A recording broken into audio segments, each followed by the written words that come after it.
Hi, I'm Claire and welcome to the first video on my YouTube channel, Clean Beauty with Claire. On here we're going to be talking everything clean beauty, from the ingredients that you should and shouldn't use to my favorite skincare routines. I'll go through some makeup tutorials and even give you some recipes for products you can make on your own. If any of that interests you, then please go ahead and click subscribe. In this video, we're going to talk about what toxins might be hiding in your skincare. So I want you to start by thinking about everything that you put on your skin every single day, whether it's shaving gel, deodorant, lip balm, foundation, you get the idea.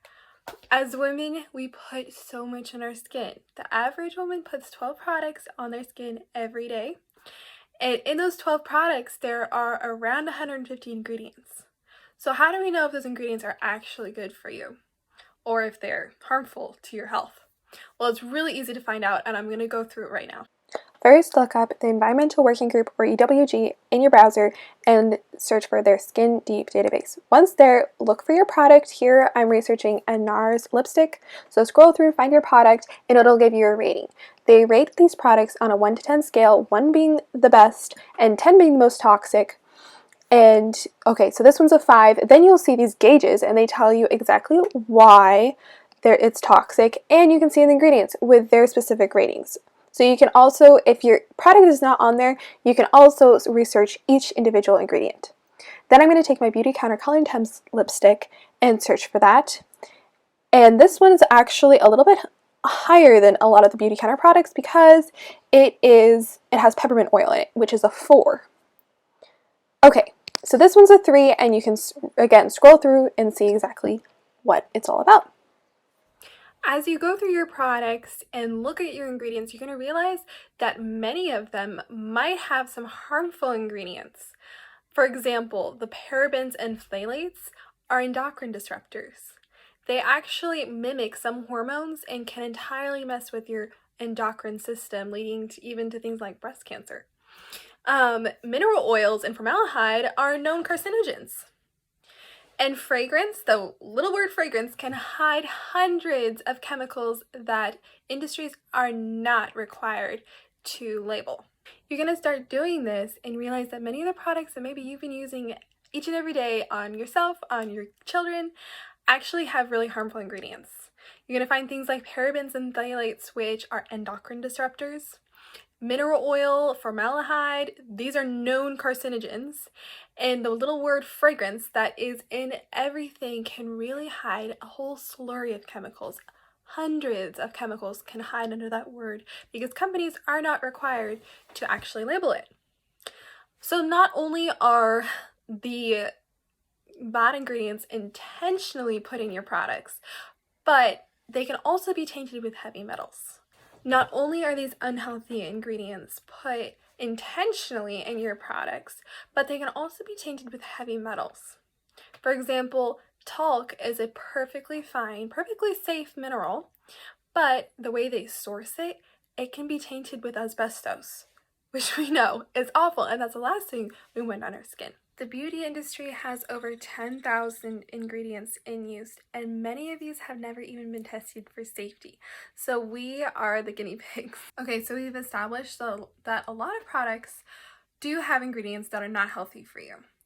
But what would it really matter if it just stayed on your skin and it didn't get into your body? Because when I think of my skin, right, you think of something that is entirely protecting you.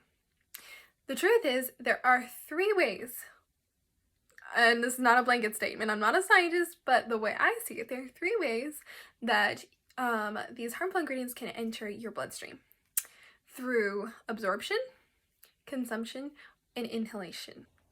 Your skin is strong and was created to protect you from outside environments, but we do have pores and follicles that products can seep into.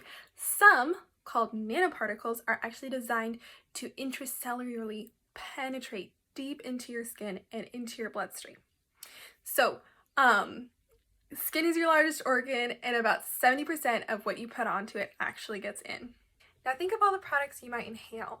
That could be powders that you're powdering your face with, hairspray, perfume, anything scented. And to be honest, we know that most of the products are scented. But you can also consume things. Think about all the tubes of lip gloss and lipstick and chapstick that you go through a year. The average woman eats about a pound of lipstick a year. So the question that now begs asking is, what do we do with this information? Do you keep using your products even though you know they could be harmful for your health and your family's health, or are you going to try to find something safer? What I would encourage you to do is to slowly replace the nasty products. So think of what stays on your skin the longest. Start with that. So say lotion, foundation, stuff that's gonna stay on your skin all day. I would start with that and look for cleaner, safer substitutes with better ingredients. And there are kind of three options that you have really, and I've done all three of them. You can start and you can make everything for yourself. We've made everything from chapstick to deodorant. It is possible, it is doable. Some of it doesn't work that great, but you can, and it ends up being cheaper usually too.